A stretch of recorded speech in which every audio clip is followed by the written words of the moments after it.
दोस्तों, क्या आप जानते हैं कि इस टाइम इजराइल के पसीने क्यों छूट रहे हैं? क्यों बेंजामिन नेतन्याहू के चेहरे पर मुसीबत की शिकन देखने को मिल रही है? आखिर ईरान ने कौन सी मिसाइल, कौन सा हथियार इजराइल को दिखाया है? ये गाजा मिसाइल है क्या?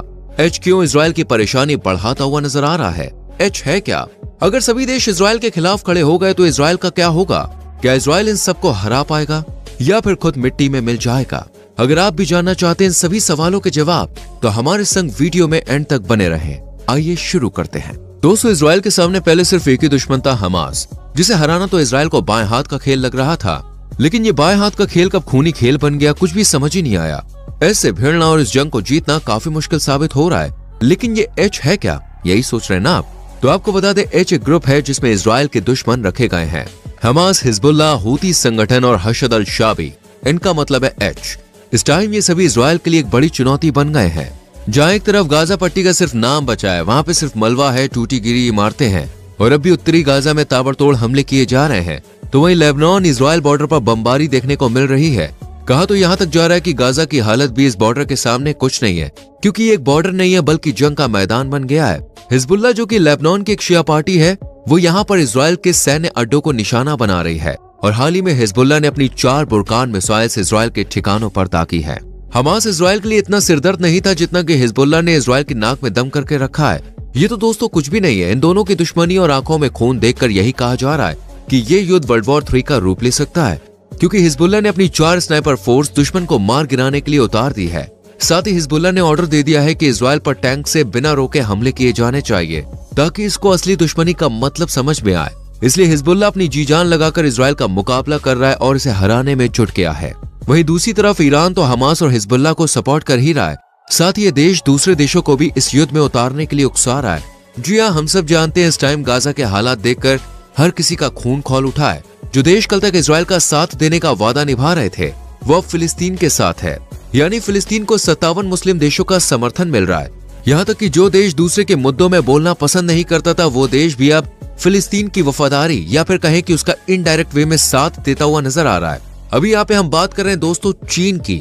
चीन ने भी अपने युद्ध पोस्ट समुद्र में उतार दिए, जिनका मतलब फिलिस्तीन को सपोर्ट करने से जोड़ा जा रहा है। भले ही अरब देश फिलिस्तीन का साथ दे रहे हैं, इजराइल को धमका रहे हैं, लेकिन कहीं ना कहीं ये गीदड़ धमकियां ही हैं। वरना अभी तक इन देशों ने ऐसा कुछ भी नहीं किया है जिससे इजराइल ने गाजा में हो रहे हमले पर लगाम लगाई हो। इसलिए ईरान के सुप्रीम लीडर अली खामनेई ने इन देशों की चुप्पी तोड़ते हुए कहा है कि कुछ मुस्लिम देश हैं जो गाजा पर हो रहे हमले के खिलाफ निंदा कर रहे हैं, लेकिन ये निंदा करना काफी नहीं है, बल्कि उन्हें इजराइल को तेल और दूसरी जरूरत के सामान भेजना बंद कर देना चाहिए। उन्हें इजराइल से अपने राजनीतिक संबंधों को भी कम कर देना चाहिए, कम से कम कुछ वक्त के लिए, जैसे 1 साल या उससे थोड़ा, या मान लीजिए और ज्यादा, ताकि इजराइल गाजा में हो रहे हमले पर पूर्ण विराम लगाए और इस युद्ध की सुलगती आग ठंडी हो सके। इजराइल के इस घातक जानलेवा रूप को देखकर भले ही अरब देश शांत बैठे हों, लेकिन ईरान चुप बैठने वालों में से नहीं है। यही वजह है कि ईरान के सुप्रीम लीडर अली खामनेई हाल ही में उस ठिकाने पर गए जहां ईरान का सबसे खतरनाक हथियार रखा हुआ है। क्या है ये मौत का बवंडर? इसे जानने से पहले जल्दी से वीडियो को लाइक कर दीजिए और चैनल को सब्सक्राइब जरूर करें। दोस्तों, एक खतरनाक ड्रोन है गाजा, जो कि ईरान का सबसे पावरफुल हथियार माना जाता है। इस फोटो को देखकर पूरी दुनिया में हाहाकार मचा हुआ है कि आखिर अली खामनेई क्यों इसे देखने के लिए गए? क्या इसी से इजराइल की मौत लिखी हुई है? क्योंकि भाई ये ड्रोन नहीं, मौत है, मौत। ये ड्रोन लगातार 35,000 फीट तक उड़ान भर सकता है, वो भी 350 किलोमीटर पर आवर से। वहीं इसकी रेंज पर नजर घुमाए तो ये ड्रोन 2000 किलोमीटर की दूरी तक जा सकता है, यानी इसकी रेंज 2000 किलोमीटर की है। इस ड्रोन की सबसे बड़ी खासियत यह है कि ये एक साथ 13 मिसाइलों का वजन अपने ऊपर लाद कर टारगेट तक जा सकता है। इस ड्रोन को साल 2021 में लॉन्च किया गया था और तब से अब इसे दुनिया के सामने लाया गया, जिसका मकसद आप अच्छी तरह से समझ सकते हैं कि जितनी दुश्मनी ईरान को इजराइल और अमेरिका से है, उतनी ही इस वक्त ये अरब देशों के साथ भी निभा रहा है, जिसकी वजह है हमास का साथ ना देना। जहां अरब देश शांत बैठे हैं, वहीं तेहरान में रोजाना इजराइल के खिलाफ प्रदर्शन किए जा रहे हैं। ईरान की राजधानी तेहरान में इजराइल का झंडा जलाया जा रहा है, यानी ये मुस्लिम देश अब दुश्मनी निभाने पर उतर आया है। इस टाइम ईरान का बच्चा बच्चा इजराइल के खिलाफ खड़ा हुआ है। ऐसे ईरान के जनरल कासिम सुलेमानी ने लोगों से कहा है कि इस वक्त पूरी दुनिया में अमेरिका को लेकर नफरत फैली हुई है। अमेरिका पूरी दुनिया में अलग थलग पड़ा हुआ है। इससे भले ही अमेरिका पर कोई फर्क न पड़े, लेकिन ये अमेरिका की राजनीतिक हार है, जो उसके और उसके देशवासियों के लिए काफी महंगी पड़ सकती है। जहां एक तरफ हमास के साथी देश अपना जानलेवा रूप दिखा रहे हैं और इजराइल को तबाह करने की प्लानिंग बना रहे हैं, वहीं इजराइल ने भी ठान लिया है कि अब दुश्मन को खत्म करके ही दम लेना है। इसलिए गाजा में ग्राउंड ऑपरेशन चलाया जा रहा है और इजराइल के सैनिक गलियों में भी घुसकर हमास के लड़ाकों को तलाश करने का मंसूबा बना रहे हैं। इजराइल के डेंजर जोन में इस वक्त दोस्तों 3 लोग निशाने पर हैं। एक है हमास जो कि गाजा पट्टी में मौजूद है, और दूसरा है हिजबुल्लाह जो कि लेबनान और लेबनान इजराइल बॉर्डर पर तैनात है, और तीसरा है सीरिया जिसमें इजराइल ने असद सरकार को निशाने पर लिया हुआ है। ये तीनों ही इजराइल के बॉर्डर से लगे हुए हैं। इस वक्त इजराइल के लिए इनसे ज्यादा बड़ा खतरा कोई भी नहीं हो सकता। इजराइल ने भी सर पर कफन बांध लिया है और अब इसके सामने जो भी आएगा ये उसका खात्मा कर देगा, चाहे फिर वो हमास हो, हिजबुल्लाह हो, हूती संगठन हो या ईरान हो। इजराइल की सेना गाजा की गलियों में आतंक मचाने के लिए तैयार बैठी है और इसके लिए इन्होंने सबसे खतरनाक टैंक्स मरकावा टैंक्स को चुना है। ऐसा कहा जाता है कि इन टैंक्स पर कितनी भी दमदार मिसाइल से हमला क्यों ना हो जाए दोस्तों, इसका बाल भी बाका नहीं होगा। लेकिन गाजा ने दावा किया है कि उसके लिए ये टैंक्स कुछ भी नहीं है। सिर्फ ये टैंक्स ही नहीं बल्कि इजरायली सैनिक भी हमास को हरा नहीं सकते। लेकिन सवाल यहाँ पर ये उठता है कि आखिर इन इजरायली सैनिकों को कैसे आतंक मचाने से रोका जा सकता है। इसके लिए हमास के लड़ाकों ने क्या प्लानिंग कर रखी है।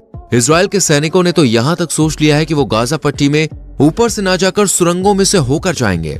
जहाँ इजराइल का एक सैनिक ग्रुप गाजा पट्टी में घुसने का प्लान बना रहा है, तो वहीं दूसरी टुकड़ी गाजा में स्ट्रीट फाइट की तैयारी में जुटी हुई है।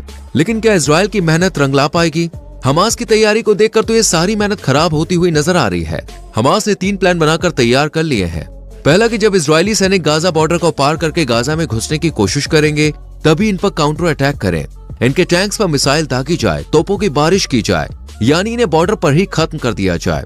वहीं दूसरा प्लान इन इजरायली सैनिकों को बॉर्डर पर ही रोकने का है, इसके बाद इन पर हमला करना है। लेकिन अगर फिर भी इनका ये प्लान काम नहीं करता है और ये सैनिक गाजा में घुसते हैं तो फिर हमास के लड़ाके इजराइल के जवानों के साथ गोरिल्ला युद्ध लड़ेंगे, जबकि हम जानते हैं कि हमास के लड़ाके गोरिल्ला युद्ध लड़ने में माहिर है और इनकी ताकत यानी कि हथियार भी इनके पास मौजूद है। ऐसे में हमास इजराइल को टक्कर का मुकाबला दे सकता है। हमास के पास सबसे खतरनाक हथियार है एंटी टैंक मिसाइल, जिसके दम पर हमास ने इजराइल के मरकावा टैंक्स को उड़ाने का दावा किया है। इसके अलावा दोस्तों हमास के पास बंदूक, बारूद, ड्रोन वगैरह ये भी मौजूद है जो इजराइल के टैंक्स पर, उसके सैनिकों पर मौत बन के टूटेंगे।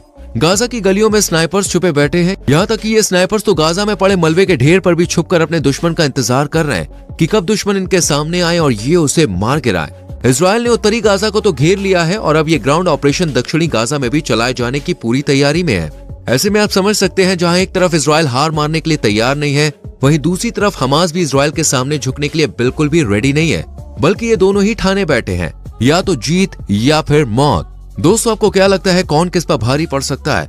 अगर गाजा की गलियों में हमले हुए तो क्या हमास इन्हें रोक पाएगा?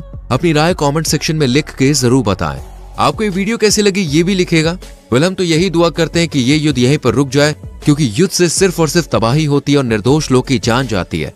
इससे कभी किसी का कुछ भला नहीं हुआ है। आने वाली अपडेट से जुड़ने के लिए दोस्तों चैनल को सब्सक्राइब करके बेल आइकॉन प्रेस करना एंड प्लीज लाइक और शेयर जरूर कीजिएगा।